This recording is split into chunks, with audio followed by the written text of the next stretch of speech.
আসসালামু আলাইকুম। সবাই কেমন আছেন? আশা করছি আল্লাহর রহমতে সবাই খুব ভালো আছেন। আর আপনাদের দোয়া ও ভালোবাসায় আমরাও ভালো আছি। এই তো দেখেন আমার চুলার পাড় একেবারে কালি দিয়ে ভরে গেছে। এরকম কালি দিয়ে মাখামাখি চুলায় আমার রান্না করতে ভালো লাগে না।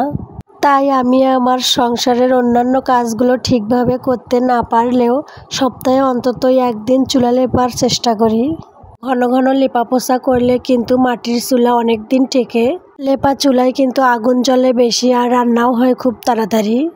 আর সবচেয়ে বড় কথা হলো লেপা চুলায় রান্না বান্না করলে কিন্তু আলাদা একটা ভালো লাগা কাজ করে। আর তাই তো আমি একটুখানি সময় পেলেই চুলা লেপে নিই।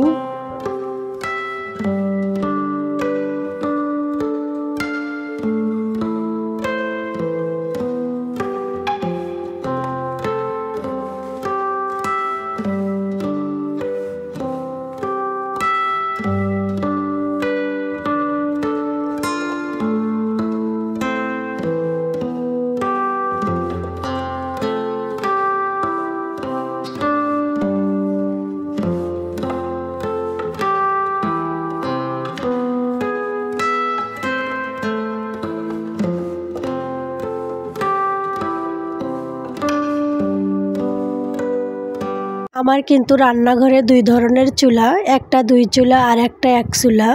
যখন কয়েক পদের রান্না হয় তখন কিন্তু আমি দুই চুলায় রান্না করি, আর যখন এক দুই পদের রান্না হয় তখন আমি এক চুলায় রান্না করি। দুই চুলায় অল্প স্বল্প রান্না করলে এক পাশ দিয়ে আগুনগুলো বের হয়ে যায়, তার জন্যই এক চুলায় রান্না করা। আবার যখন দেখা গেল যে সময় কম কিন্তু তাড়াতাড়ি আমার রান্নাগুলো করতে হবে, তখন আবার আমি তিন চুলাই রান্না করে নেই। তো আমি আমার কাজ করি আর আপনাদেরকে বলছি। আমার আজকের এই ভিডিওটি আপনাদের কাছে কেমন লাগলো অবশ্যই কমেন্ট করে জানাবেন। যদি ভালো লেগে থাকে তাহলে একটা লাইক দিতে কিন্তু ভুলবেন না। আর আপনি যদি আমার চ্যানেলে নতুন হয়ে থাকেন তাহলে আমার চ্যানেলটি সাবস্ক্রাইব করে আমার পাশে থাকবেন। আর এই তো আমার চুলা লেপার কাজ শেষ, আর আমি কিন্তু রান্নাঘরের মেঝেটাও লেপে নিয়েছি।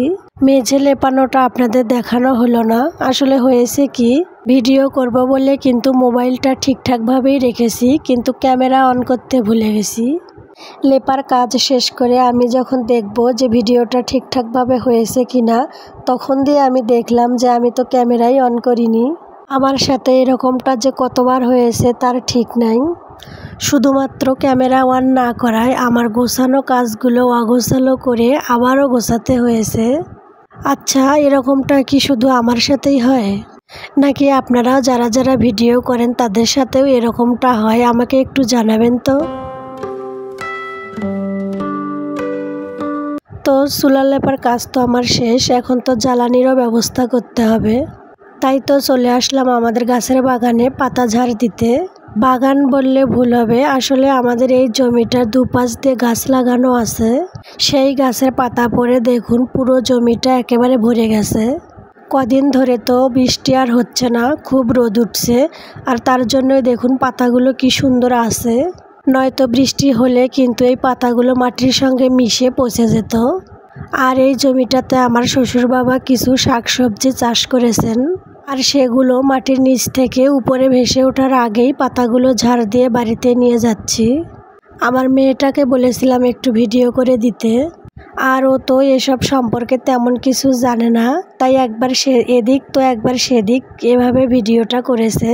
তো আপনারা কিছু মনে না করে কষ্ট করে দেখে নেবেন।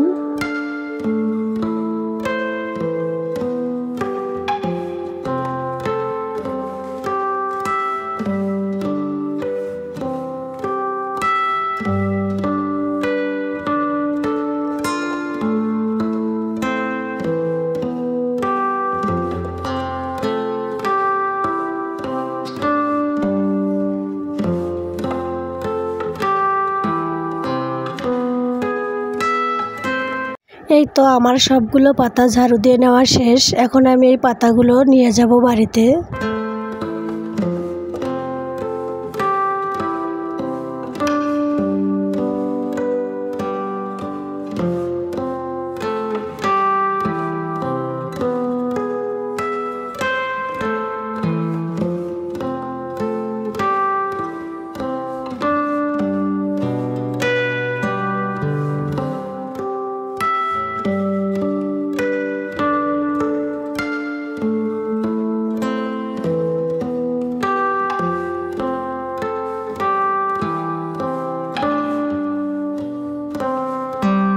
তো আমার পাতাগুলো চুলার পাড়ে নিয়ে আসা শেষ। আর এই তো দেখুন আমার চুলার পাড়ও শুকিয়ে গেছে। এখন শুধু রান্না করাটা বাকি। তবে তার আগে আমার অন্যান্য কাজগুলো করে গোসল সেরে দুপুরের খাবার খাবো। তবে এখন কিন্তু আর দুপুর নাই, বিকেল হয়ে গেছে। তো কি আর করার, সব কাজ শেষে খাওয়া দাওয়া করে এখন আবার রাতের রান্নার জোগাড় করছি। আজ আমি রাতের খাবারে মুরগির চামড়া আলু দিয়ে একটা তরকারি রান্না করব। বেঁচে থাকতে জীবনে আর এই ভুল করব না। সময়ের অভাবে এই চামড়াগুলো আধা পরিষ্কার করে আমি ফ্রিজে রেখেছিলাম। আজ এগুলো বের করার পর দেখি ফ্রিজের অতিরিক্ত ঠান্ডায় চামড়ার যে লোমগুলো আছে সেগুলো শক্ত হয়ে গেছে। এগুলো পরিষ্কার করতে আমার যা তা অবস্থা। একবার তো ভেবেছিলাম ফেলে দেই, কিন্তু ভাবলাম অনেকটাই পরিষ্কার করে ফেলেছি, অল্পর জন্য আর কেন ফেলে দেব। এগুলো পরিষ্কার করে বাটা ঘষা করে নিলাম। এরপর আমি চামড়াগুলো আগুনের আঁচে একটুখানি পুড়ে নিচ্ছি। আগুনে আঁচ দেওয়ায় কিন্তু একটুও লোম থাকবে না, যেটুকু থাকবে সেটুকুও পুড়ে যাবে। তো চামড়াগুলো আগুনের আঁচ দিয়ে নেওয়ার পর ভালোভাবে ধুয়ে ছোট ছোট করে কেটে নিয়েছি। এরপর এই চামড়াগুলো তেল আর হলুদ দিয়ে আগুনের আঁচে ভালো করে ভাজা ভাজা করে নেব।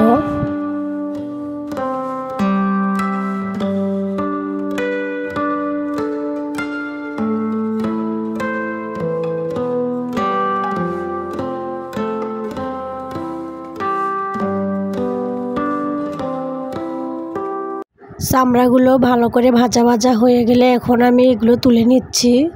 এখন এই তেলগুলো পাল্টে আবারও তেল দিয়ে তাতে পেঁয়াজ আর মরিচ কিছুটা ভেজে নেব। পেঁয়াজ মরিচগুলো একটুখানি ভাজা হলে এর মধ্যে কিছুটা পানি দিয়ে দেব। তারপর বাটা মশলা, লবণ, হলুদ, মরিচের গুঁড়া সব কিছু দিয়ে মশলাগুলো ভালোভাবে কষিয়ে নেব। আজ কেন জানি একটুখানি বেশি ধোয়া হচ্ছে, তার জন্য আপনাদেরকে ভালোভাবে দেখাতে পারছি না। তো মশলাগুলো আমার কষানো হয়ে গেলে এর মধ্যে আমি কেটে রাখা আলুগুলো দেব। আলুগুলো কিন্তু আমি চিকন করে কেটে নিয়েছি। এখন এই আলুগুলো মশলাগুলোর সাথে ভালোভাবে কষিয়ে নেব। আলুগুলো মশলার সাথে কষিয়ে নেওয়া হয়ে গেলে এর মধ্যে আমি ভেজে রাখা চামড়াগুলো দিয়ে আর একটু কষিয়ে নেব। আলুগুলো একটুখানি ভাজা ভাজা হলে এর মধ্যে আমি সিদ্ধ হওয়ার পানি দিয়ে দেব। এতক্ষণে কিন্তু আলুগুলো অর্ধেক সিদ্ধ হয়ে গেছে, তার জন্যই অল্প কিছু পানি দিয়ে দিয়েছি। তো এই তো কিছুক্ষণ রান্না করার পর আর পানিগুলো যখন শুকিয়ে যাবে তখনই এই তো আমার রান্না কিন্তু শেষ। আর এখন আমি মশলাগুলো ছিটিয়ে নামিয়ে নেব। এখন আমি কড়াইটা চুলা থেকে নামিয়ে একটা বাটিতে বেড়ে আপনাদেরকে দেখিয়ে দিচ্ছি। এই তো দেখেন তরকারিটা দেখতে যেমন হয়েছে, খেতেও কিন্তু অনেক সুস্বাদু হয়েছে। আপনারাও কিন্তু এভাবে একদিন রান্না করে দেখতে পারেন, আশা করছি খারাপ লাগবে না। তো আমার এই তো রান্না শেষ, আর ভিডিওটাও এখানেই শেষ করব। আজকের মতো বিদায় নিচ্ছি, আর দেখা হবে নতুন একটা ভিডিওতে। তো সবাই ভালো থাকবেন, সুস্থ থাকবেন। আল্লাহ হাফেজ, আসসালামু আলাইকুম।